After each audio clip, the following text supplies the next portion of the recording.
What's going on, everyone? It's Matt Szat. We are super excited about our guest today. He's an internationally renowned performer who you may know from his appearances on Britain's Got Talent, America's Got Talent, The Champions, or even from his best-selling book, The Darkest Corners. Please welcome in Ben Hart. Hello. Hey, Ben. It's great to see you. We haven't seen you probably since Magi Fest. Just what have you been up to? How you been? I've been pretty good. I was very busy after Magi Fest before lockdown, and since lockdown, I've been sitting doing all the things magicians do during lockdown. Totally get it. We appreciate you taking some time. I know it's a little bit later over there. I'm over here in New York City, but we wanted to talk with you. We actually haven't had a chance to sit down with you and talk about The Darkest Corners, which, first off, congratulations. It's obviously, to me, it's one of the books that has some of the most creative magic we've ever seen, and it's easily been one of our most talked about books. But for those who haven't had a chance to read it yet, in your own words, can you kind of give us a little bit of overview about what this book is? Because I know it's real special to you. Well, I hope it's a book that will inspire magicians. Lots of the tricks don't use the kind of normal props that you would expect from a magic show. And we've provided pretty comprehensive, like routining script story studies that go with each of the routines, which I think will help students of magic to work out how they can make the plots of their tricks really arresting and challenging, but also how they can find stories that marry to the methods of the tricks so that you feel that the pieces are kind of cohesive. And from my point of view, they're routines which have been taken out of my actual working shows. And so obviously I'm biased to believe that these are good routines, but I think it's very different in style to other magic books in the way that it's written as well, but also in the fact that it covers parlor magic, which is kind of underrepresented facet of magic in magic literature. And absolutely, and it's interesting too, because it's not only the parlor magic, but I really enjoyed too how it's a lot of these. It's like you said, it's very intriguing and unique presentations. But you mentioned about the importance of that storytelling and theatrics, which I know you're well known for. So when you're developing a routine, I know these are routines you've been working on forever. They're from your working show, they're audience tested. But when you're developing new routines, do you generally start with a presentation idea, or does the trick come to you and you build the presentation around it? There are no rules. The only thing that is true is that if I get one aspect, I always make sure I think hard about the other aspect, right? So sometimes I have an idea for a presentation and I think really hard about what trick would match that presentation. And if I have a trick that's good, I don't just say, great, I've got a good trick. I say, well, here's the trick. Now let's think about the presentation. So there isn't a strict rule.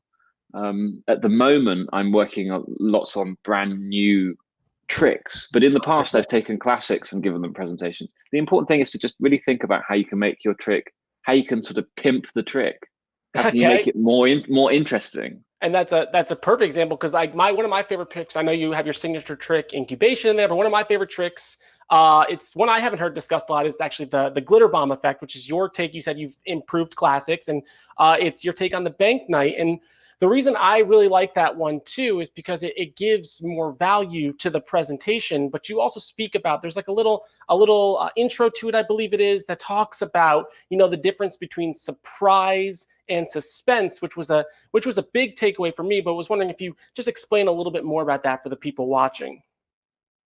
Well, the best plot twists in movies are ones where when they arrive, the audience says, how did I not see that coming? Right? And the reason why they say that is because they had all of the pieces of the puzzle, they just couldn't fit them together. And so the best magic tricks are the same as that. The audience has all of the pieces of the puzzle, they're just one step behind and haven't pieced them together. What this means is you shouldn't aim to surprise the audience. A surprise is something unexpected. You should aim to give them something which was expected, but they hadn't yet expected it. And if you can think like that about all of your routines, it means that instead of going for surprise, you go for suspense. You go for that slow build of information that lets the audience know they're going somewhere, but they don't know where they're going. No, that's great. And that really is what makes powerful magic. And I believe that that's a big part of, you talk about doing magic that sticks with people when they leave the room, and you talk about you wanting to leave that lasting impression. I guess you'd agree that building that suspense and really making them work for that final ending is probably a big reason for that. Right. And those moments we have in magic where audiences go, no way, before the climax of a trick, it's because they know what the ending is. Right. And then that gives them a kind of feeling of a plot twist and a feeling of inevitability that's very satisfying. And so in the case of that bank night routine, the plot is told to the audience right up front, which usually isn't the case in bank night. Usually the audience is sort of surprised to find that one of the envelopes has money in or something. And yes, and that makes the trick so much better because that suspense, they're building. They want to see it towards the end, and that's real awesome. And you use glitter in that trick. Obviously, you have a trick in the book with a Venus fly trap and tying a string around a fly. So it was evident to me reading this book that you'll do whatever it takes. If you have an idea, you'll do whatever it takes to bring to fruition. There is no shortcuts, and some of the methods in here are as beautiful to me as the effects themselves. So I'd like to know, like, can you give us, but you talk about, though, like the Venus flytrap trick, for example, is not one you do at every party. You got to be practical for each situation. So can you give us a little insight, though, of choosing which tricks would be best for which audience and kind of how you think about that? Well, generally speaking, I want the audience to see something they didn't expect from a magician. Mm-hmm. And that means that, like, in a close-up environment, I might choose something that isn't a card trick over a card trick. Mm-hmm. For me, I want to be seen to be just a totally different style. Now, of course, if you're the type of magician who doesn't mind, then by all means do whichever tricks you feel most comfortable with. But for me, it's about finding situations that feel almost uncomfortable for the audience. Like in the book, there's a trick where we turn out all of the lights, Yes. which I do quite often if I'm in a kind of dinner party environment. Well, I'll tell you now, being in the pitch black darkness with no lights on is so different to what they expect from a magician.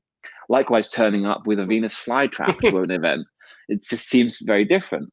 I think that, like, we talk about magicians like Mellini, for example. Mellini made a block of ice appear, and that just felt like a very different thing.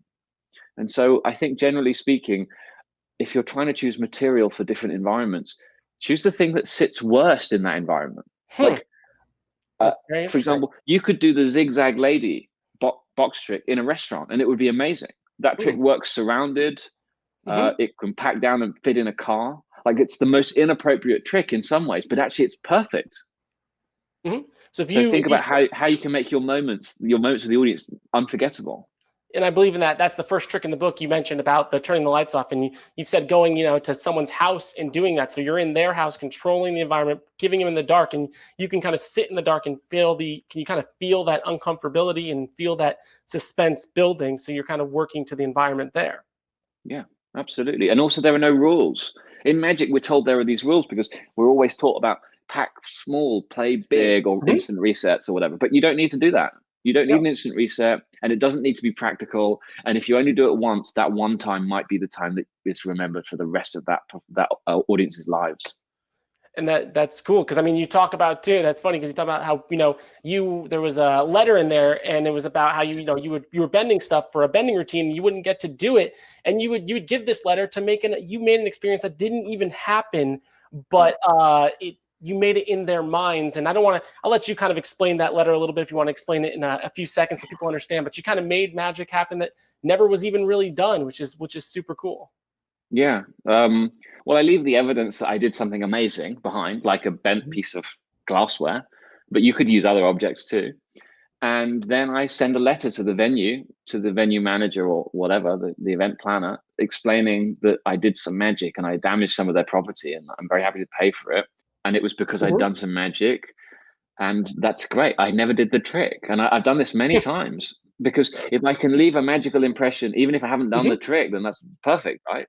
Why should I bother even going to the gig? Yeah, that was awesome to read. And I mean, that's great. And before we wrap up, though, I do want to quickly speak about something too, because I know there's no steadfast rules. You've mentioned that. I'm totally agree. But you talk in the end about how your friend and co-writer Neil Kelso helped you bring your vision to life. I know we're kind of similar on the idea of, like, I know you talked about struggling to get those ideas on paper the way that they should, but then he helped and you were able to see it from a different angle, which was great. Most importantly, though, you talked about this collaborative process in magic. And how important do you think it is to collaborate and not try to tackle these things on your own?